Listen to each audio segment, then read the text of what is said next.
Bom dia. Convido os irmãos que abram a palavra do Senhor no Evangelho de João, capítulo 5. João, capítulo 5, eu farei a leitura do verso 31 ao verso 47. João 5, do 31 ao 47.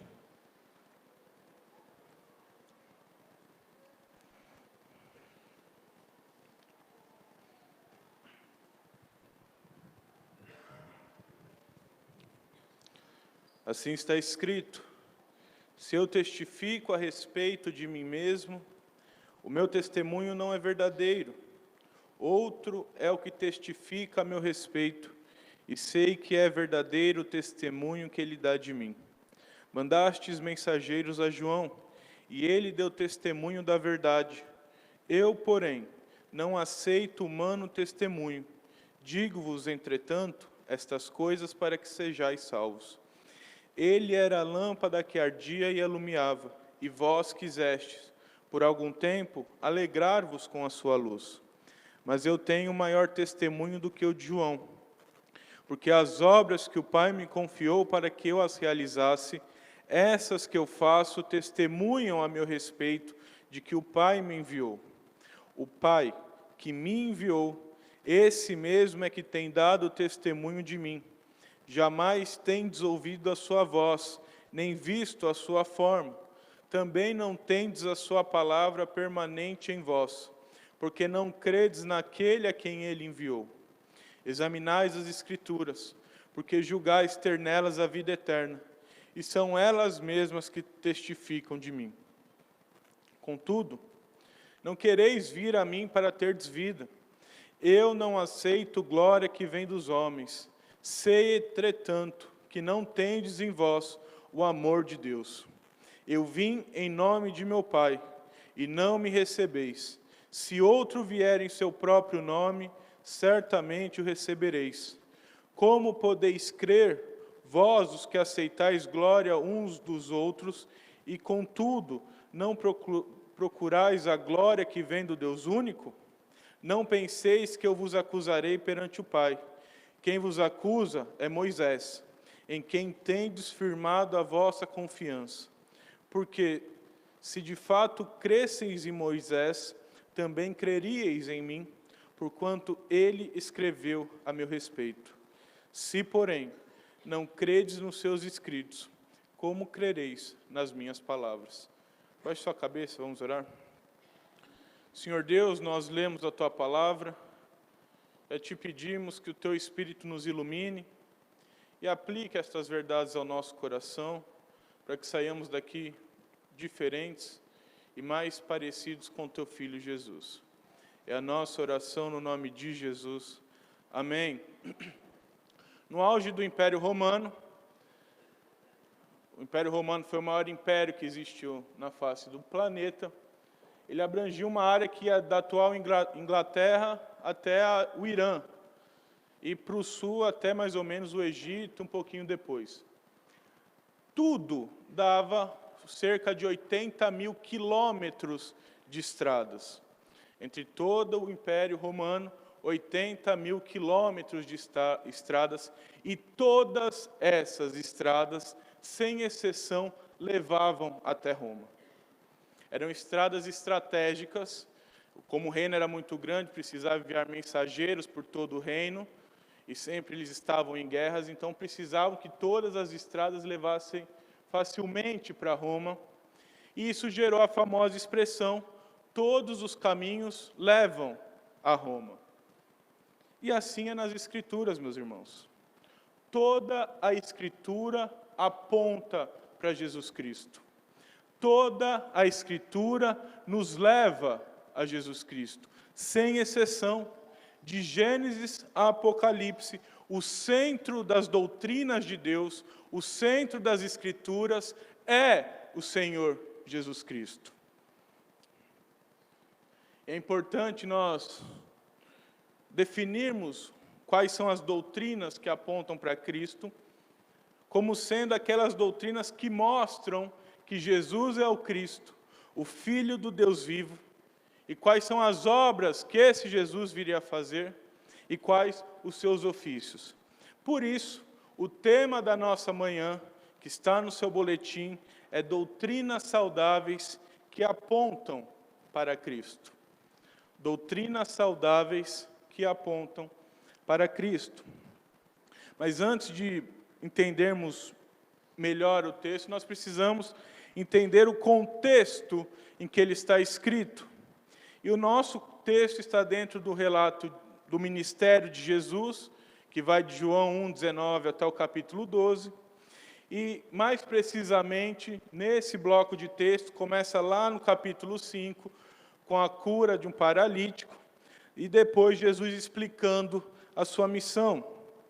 Então, do 1 ao 15, ele cura o paralítico, e do 16 ao 47, ele vai responder os opositores dele. Então, do 16 ao 30, ele vai falar do relacionamento com o Pai. E do 31 ao 47, que é o nosso texto, ele vai mostrar como tudo aponta para ele. Então, a primeira lição que o texto nos traz é que as doutrinas saudáveis que apontam para Cristo não provêm da experiência pessoal. As doutrinas saudáveis que apontam para Cristo não provêm da experiência pessoal. Acompanhe a leitura do verso 31. Se eu testifico a meu respeito, a mim mesmo, se eu testifico a respeito de mim mesmo, o meu testemunho não é verdadeiro. Jesus está deixando claro que se ele testificasse dele mesmo, o testemunho dele não era válido. E a ideia de como Cristo forma essa frase na língua grega, mostra que ele é radicalmente contra um testemunho próprio, um testemunho que conte ele mesmo o que ele faz. Não que não tenha valor para nós hoje, porque nós sabemos quem é o Cristo, nós sabemos que ele é Jesus, mas o próprio Jesus não aceita o próprio testemunho. E se ele desse o próprio testemunho e aceitasse o próprio testemunho, ele ia contra os versos 16 e 30, que está dizendo que ele nada pode fazer por si mesmo. E também está indo contra a palavra de Deus. Porque a palavra de Deus dizia de forma clara que um caso só pode ser testificado como verdadeiro se tiver duas ou mais testemunhas. Ou seja, uma pessoa não podia chegar lá no sacerdote e falar, olha, fulano de tal me roubou. Ele tinha que provar isso. E para provar isso precisava de duas ou mais testemunhos. E assim Cristo está fazendo, olha, o meu testemunho por mim mesmo não vale. E é preciso lembrar que essa não é a única vez que Jesus se vê nessa situação. Em João 8, ele responde aos acusadores de novo, falando, olha, eu não testifico de mim mesmo. No Antigo Testamento, em Provérbios 27, o sábio vai falar que tolo é aquele que testifica de si mesmo. Que nós precisamos buscar o testemunho de outros. Deixem os outros louvar a você. É o que o sábio fala. Infelizmente, a Igreja de Cristo não tem obedecido o seu Senhor nessa questão. Se o próprio Senhor não se aceitava como fonte de doutrinas, nós também não podemos nos aceitar como fontes de doutrinas. Nós não podemos aceitar a nossa experiência pessoal como fonte de doutrinas bíblicas. Abraham Kuyper, um dos maiores teólogos que a história da igreja produziu, disse o seguinte na famosa obra, A Obra do Espírito Santo: a experiência pessoal não provê base para a instrução, pois tal experiência baseia-se no que ocorreu na nossa própria alma. Isso tem valor, Mas o que garante a fidelidade e a exatidão na interpretação de tal experiência? Muitos de nós criamos doutrinas a partir de nós mesmos. Quer um exemplo? Se eu choro toda oração que eu faço, alguns então vão dizer que oração boa é só oração que tem choro. Ou eu canto hinos a minha vida inteira, então só podemos cantar hinos na igreja. Isso são experiências pessoais. Entenda, chorar na oração não é pecado, pelo contrário, é bom. Cantar hinos não é pecado, é bom. Mas transformar isso em doutrina, isso é pecado. Falar, não, porque eu choro, todo mundo tem que chorar agora. Porque eu canto, todo mundo tem que cantar agora. Isso é pecado. Então, a primeira lição que o texto nos traz e que nós aprendemos nessa manhã é que a doutrina saudável que aponta para Cristo não provém das nossas experiências pessoais. A segunda lição que o texto nos traz é que a doutrina saudável que aponta para Cristo é confirmada pelo testemunho. Jesus vai usar da lei, da tradição, e vai testificar quem Ele é através dos testemunhos de outros e de suas obras. Testemunho de outros, acompanha a leitura do verso 32 ao 35.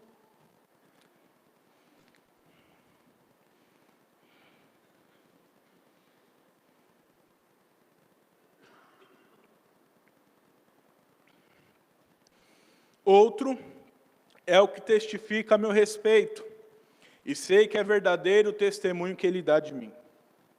Mandaste mensageiros a João, e ele deu testemunho da verdade. Eu, porém, não aceito humano testemunho. Digo-vos, entretanto, estas coisas, para que sejais salvos. Ele era a lâmpada que ardia e alumiava, e vós quisestes, por algum tempo, alegrar-vos com a sua luz. Apesar de não precisar dos testemunhos humanos, Jesus utiliza o testemunho de João Batista para confirmar a sua doutrina. João testemunhava que Jesus era o Filho de Deus, o Rei esperado, e que era o Rei que viria, o Messias esperado que viria e inauguraria o reino de Deus. Ele traria o reino de Deus para a terra. E o uso de Jesus, o fato de usar João, é estratégico. Pois João era aceito por alguns judeus como profeta de Deus, e mesmo os líderes judeus, que não tinham muito apreço por João Batista, em algum momento da vida deles, já tinha escutado as profecias de João Batista, ou enviado alguém para escutar as profecias de João Batista. Isso significa que Jesus não está usando qualquer um como testemunho. Ele está usando alguém que conseguiu cumprir sua missão de pregar sobre a luz, iluminando o caminho para quando Jesus chegasse e começasse o seu ministério. Comentando sobre o texto, Calvino diz que esse fato é mais uma prova da ingratidão dos judeus para com Jesus.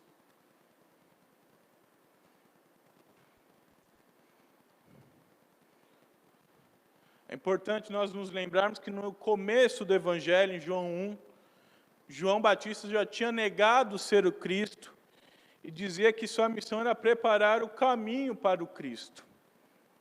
Depois, o próprio João revelou que Jesus era o Cristo e que importava ele diminuir para que o Cristo crescesse cada vez mais, como está registrado em João 3, do 26 ao 36. Entenda, Jesus não está fundamentando a sua doutrina no testemunho de João Batista. Ele está dizendo que o testemunho de João Batista confirma a sua doutrina. Isso é algo ensinado no seminário também.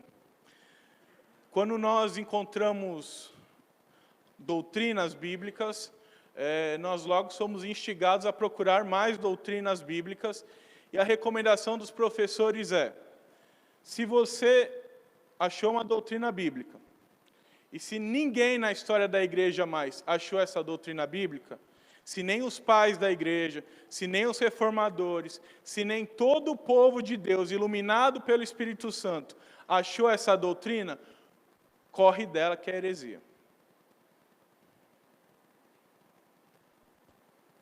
O testemunho confirma uma doutrina, mas não é a base da doutrina. Os testemunhos não fundamentam tal doutrina saudável, mas o testemunho que confirma as doutrinas de Cristo provém tanto de João Batista, quanto das obras que Jesus faz. Acompanhe o verso 36, perdão. Mas eu tenho maior testemunho do que o de João, porque as obras que o Pai me confiou para que eu as realizasse, essas que eu faço, testemunham a meu respeito de que o Pai me enviou. Jesus deixa claro desde o começo que tem um testemunho maior que o de João Batista, que é o testemunho de suas próprias obras. Isso porque as obras de Cristo apontam diretamente para o Pai. Por quê? Porque as obras feitas por Jesus são obras dadas e ordenadas pelo próprio Deus Pai que o enviou. Ou seja, Jesus não faz obra aleatória. Jesus só cumpre o que o Pai mandou ele fazer. Isso significa que as obras que Cristo faz confirmam que Ele é o Filho de Deus. Confirmam que Ele é enviado pelo próprio Deus Pai. E, portanto, confirmam as suas doutrinas. Se nós nos lembrarmos de Nicodemos e Jesus, a conversa lá em João 3, vocês vão relembrar que Nicodemos fala que as obras que Jesus faz só pode vir do Pai. É obras de Deus. Reconhece que vem da parte de Deus. Ainda que Nicodemos não reconheça como Salvador, mas está vendo ali pelo menos um grande profeta que veio da parte de Deus. Porque as obras de Cristo apontam para o Pai. E no sermão de Atos 2, 22, Pedro nos revela quais são as obras de Jesus. E tais obras eram os milagres, os prodígios e os sinais. As obras de Jesus confirmam a sua doutrina. Confirmam que Ele é o Filho de Deus. Confirmam que Ele é o próprio Deus encarnado. Confirmam que Ele que veio para nos salvar. Nós vimos então que as doutrinas saudáveis que apontam para Cristo não provêm da nossa experiência pessoal, que as doutrinas saudáveis que apontam para Cristo são confirmadas pelo testemunho de outros e das obras de Cristo. E a terceira lição que o texto nos traz é que as doutrinas saudáveis que apontam para Cristo não são acessíveis ao homem natural. As doutrinas saudáveis que apontam para Cristo não são acessíveis ao homem natural.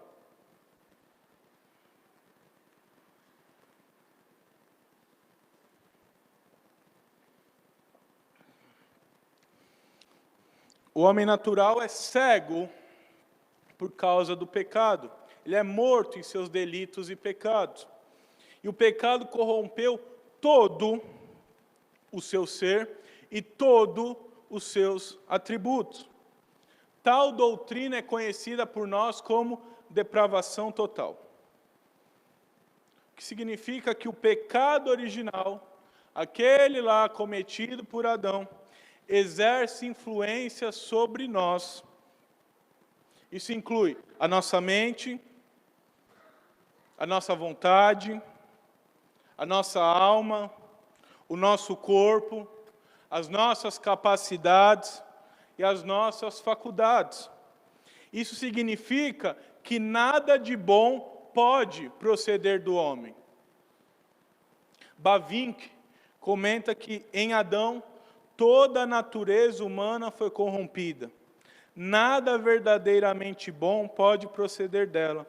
Assim como uma árvore má só pode produzir frutos maus, os humanos não são capazes de não pecar. O homem não é capaz de não pecar. Tal homem depravado e que ruma ao inferno tem algumas características dadas por Cristo.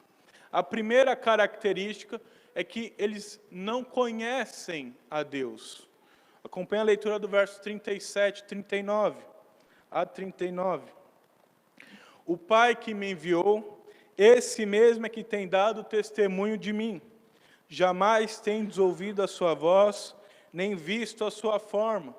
Também não tendes a sua palavra permanente em vós, porque não credes naquele a quem ele enviou.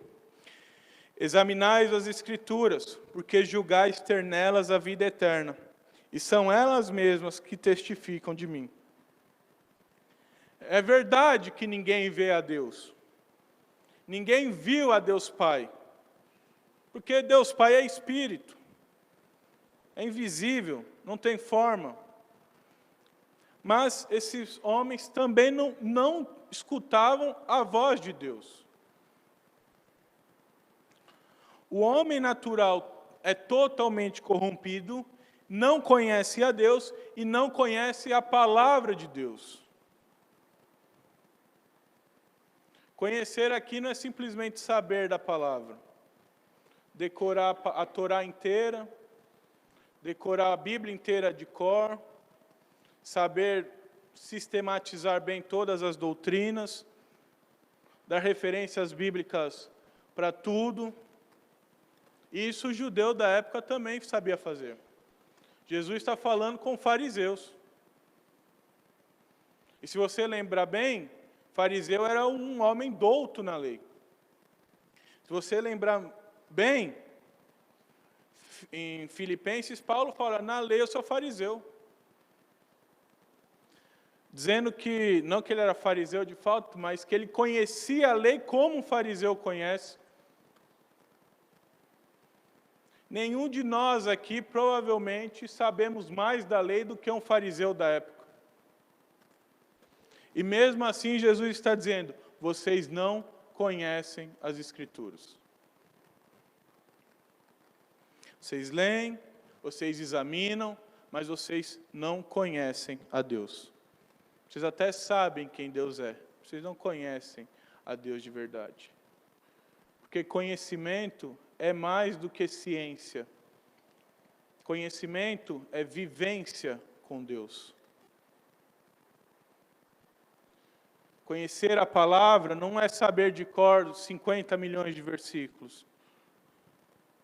Conhecer a palavra é viver a palavra. E isso o homem natural, sem Cristo, não consegue. O homem natural pode até conhecer muitos versículos, saber até falar sobre esses versículos, mas eles não vivem a palavra de Deus. E a igreja também tem seus fariseus. Nós, aqui, não somos todos salvos. Tem em nosso meio pessoas que conhecem da palavra de Deus, que sabem da palavra de Deus, mas que não vivem a palavra de Deus. que a palavra de Deus não reside nela, não faz habitação nela, essa pessoa é ímpia. Ah, mas 50 anos na igreja, é ímpia. Não conhece o Deus dela. A segunda característica da pessoa do homem natural é que essas pessoas não querem a Deus. Então a primeira característica, elas não conhecem a Deus, elas não vivem a vontade de Deus. E a segunda característica é que elas não querem a Deus. Acompanhe a leitura dos versos 40 a 42. Contudo, não quereis vir a mim para terdes vida. Eu não aceito glória que vem dos homens. Sei, entretanto, que não tendes em vós o amor de Deus. O homem natural não deseja saber de Deus. O verbo aqui é um desejo profundo, que foi traduzido como quereis vir a mim. Tem um significado de desejo profundo. Também pode ser traduzido por ter prazer, ou ter no pensamento. O homem natural não quer saber de Deus, não tem a menor vontade por Deus. Nele não há o amor de Deus e nem o amor de Deus por ele. O salmista, no Salmo 81, deixa claro que o homem não quer mesmo saber de Deus. Em Mateus 22, Jesus conta que os homens rejeitam a Deus e não querem saber de Deus e nem de seus enviados. Isso inclui o Filho, que é Jesus. Há uma doutrina não bíblica de que o homem pode chegar até Deus se ele querer. Então, se o homem quiser, ele pode chegar até Deus. Isso é heresia, meus irmãos. E isso acaba refletindo na nossa tentativa de evangelização, ou na nossa evangelização propriamente dita. Por quê? Porque se achamos que o homem pode vir pelos esforços próprios, então basta eu apresentar um Deus bonzinho, que aceita tudo, e para ver se atrai a pessoa. E aí a pessoa decide se quer Deus como Deus da vida dela. Que erro grave. Que heresia que nós cometemos de vez em quando. Precisamos fazer como o Senhor Jesus. Precisamos fazer como os apóstolos. Precisamos confrontar os pecadores com a mensagem da salvação. Anunciar que os pecadores se arrependam e mudem de vida, pois caso contrário, perecerão no fogo do inferno por toda a eternidade.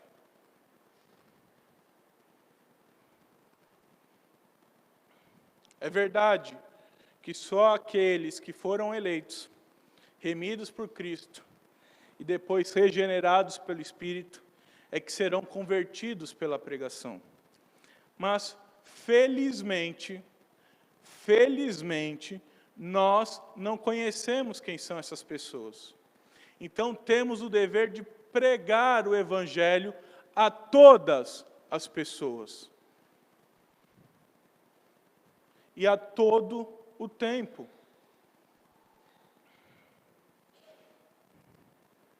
Então, a primeira característica do homem natural é que o homem natural não conhece a Deus.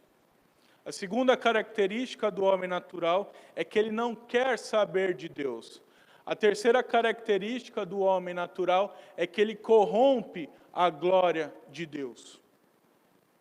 Acompanhe a leitura dos versos 43 e 44. Eu vim em nome de meu Pai, e não me recebeis. Se outro vier em seu próprio nome, certamente o recebereis. Como podeis crer, vós os que aceitais glória uns dos outros, e contudo, não procurais a glória que vem do Deus único.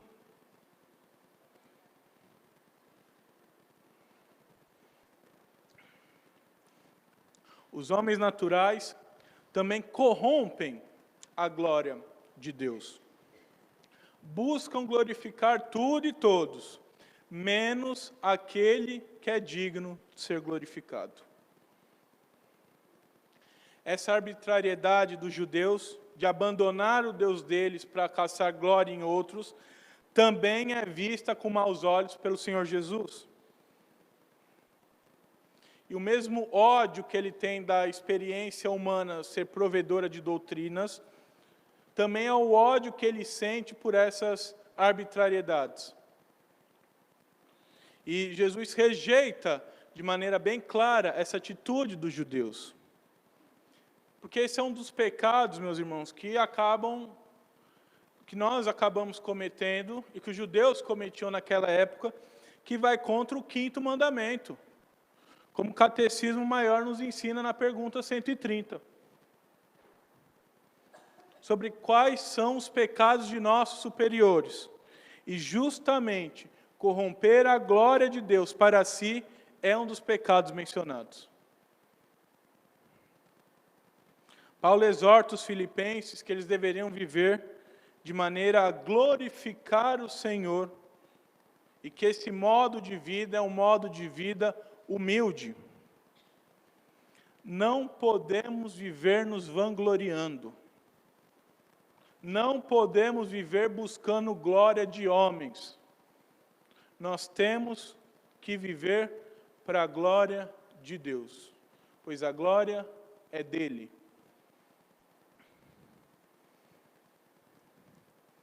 E aquele que vive buscando glória de homens, e só quer louvor de homens, e não quer glorificar Deus, esse homem ainda é natural. Esse homem não nasceu de novo. Esse homem ainda é ímpio. E para nossa tristeza, essas coisas ainda acontecem na igreja de Cristo hoje. E não é algo novo. Se você voltar lá em 2 Coríntios, Paulo já brigava com os coríntios por causa disso. Eles corrompiam a glória de Deus. 2 Coríntios 10, 18.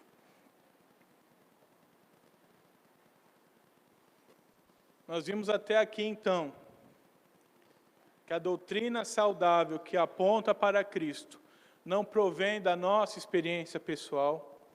A doutrina saudável que aponta para Cristo, muito obrigado, é confirmada pelo testemunho de outros e das obras de Cristo. E que a doutrina saudável que aponta para Cristo não é acessível ao homem natural, pois eles não conhecem a Deus, não querem a Deus e corrompem a glória de Deus. A quarta e última lição que o texto nos traz é que a doutrina saudável que aponta para Cristo é fundamentada na palavra de Deus. A doutrina saudável que aponta para Cristo é fundamentada na palavra de Deus. Acompanhe a leitura dos versos 45 a 47. Não penseis que eu vos acusarei perante o Pai. Quem vos acusa é Moisés, em quem tendes firmado a vossa confiança.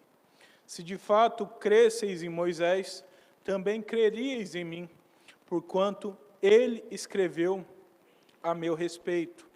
Se, porém, não credes nos seus escritos, como crereis nas minhas palavras? Estamos vendo ao longo do mês de agosto, que as doutrinas saudáveis são todas fundamentadas na palavra de Deus. E a mesma coisa são as doutrinas saudáveis que apontam para Cristo. Ela é fundamentada na palavra de Deus. Ela é totalmente fundamentada nas Escrituras. E por ser totalmente fundamentada nas Escrituras é que ela não pode ser fundamentada na experiência pessoal, é que ela pode ser confirmada pelo testemunho de outros e de obras, e por ser fundamentada nas Escrituras, é que o não é acessível ao homem natural. A centralidade da palavra de Deus é o que forma uma boa doutrina. Por isso, é a palavra de Deus que confirma e que é o centro para mostrar quem é o Cristo. E a primeira característica é que ela revela quem é o Cristo. Jesus não precisa acusar os judeus. Quem acusa os judeus é o próprio Moisés. Detalhe: Moisés era a maior esperança de um judeu. Perguntasse, qual é a maior esperança que você tem? É em Moisés. E Jesus está falando, olha, a esperança de vocês fala de mim. Fala quem eu sou. Importante lembrar que Moisés foi quem escreveu os 5 primeiros livros da Bíblia. Os livros que fundamentam toda a Bíblia, que nós chamamos de Pentateuco. E é sobre Jesus o centro do Pentateuco. Nós muitas vezes achamos que o Pentateuco é só história. Ah, eu gosto de Gênesis. Por quê? Por causa da história, é legal. Ah, Levítico é chato, fala muito de sacrifício. Mas o Pentateuco inteiro fala de Jesus. O Pentateuco inteiro aponta para quem é o Cristo, quais as obras de Cristo e quais os ofícios de Cristo.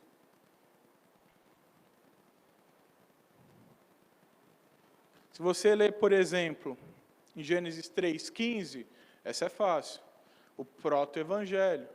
É quando Deus promete que haveria salvação depois da queda.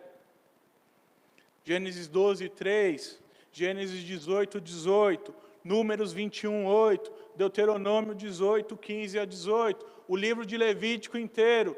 Tudo isso aponta para Cristo de maneira direta e fácil de ser vista aos nossos olhos. Isso serve de lição para nós, que quando nós formos ler as Escrituras, nós precisamos encontrar o centro daquela passagem. O herói da passagem não é Davi.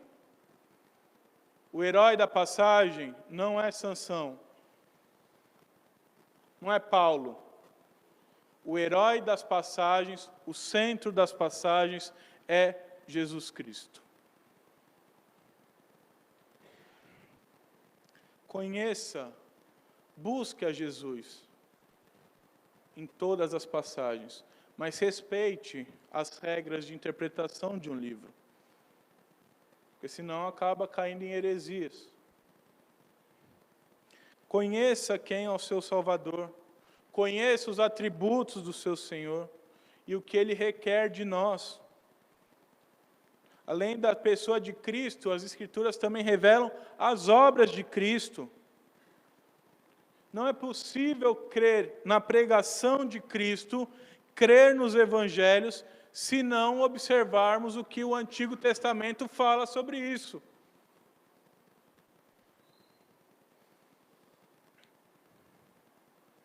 É a palavra de Deus quem falou o que Cristo vinha fazer, o que Cristo precisava fazer e quais eram os resultados da ação de Cristo.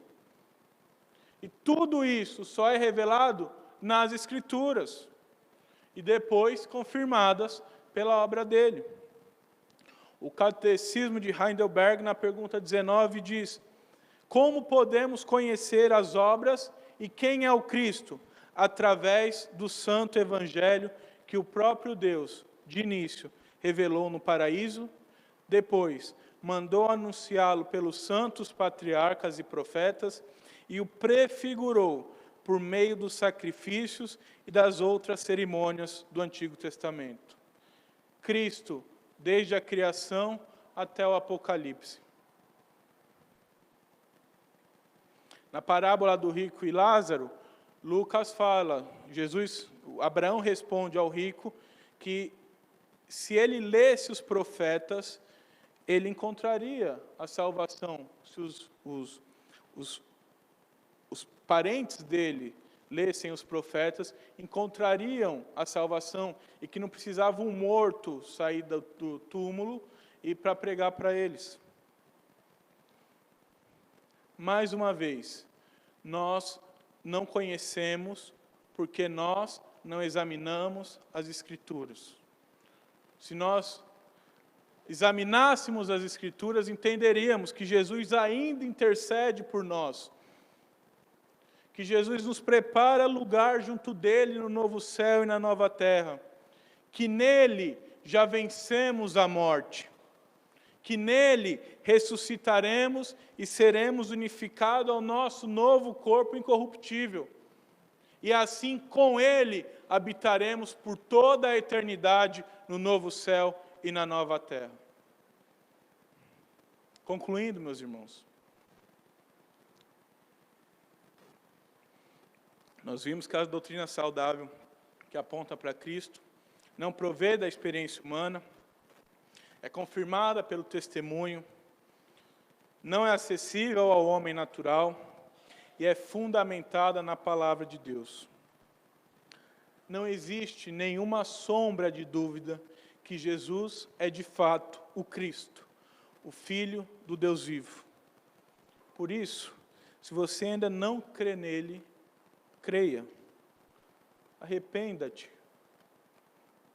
pois só assim você sairá do caminho do inferno e irá para o caminho do céu.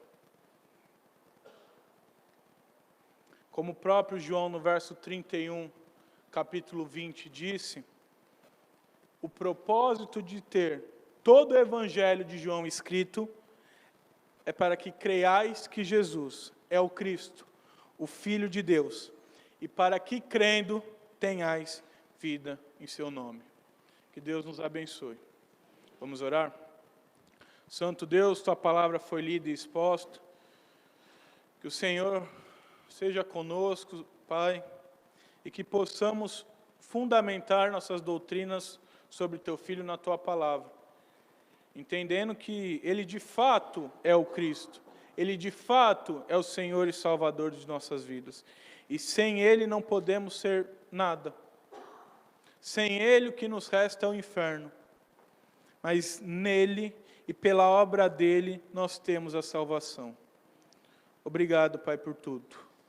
Que o teu nome seja glorificado e exaltado através de nossas vidas, e que possamos te conhecer, Pai, e não só saber quem és tu. Nós te bendizemos e te agradecemos. No nome de Jesus. Amém. Quero chamar o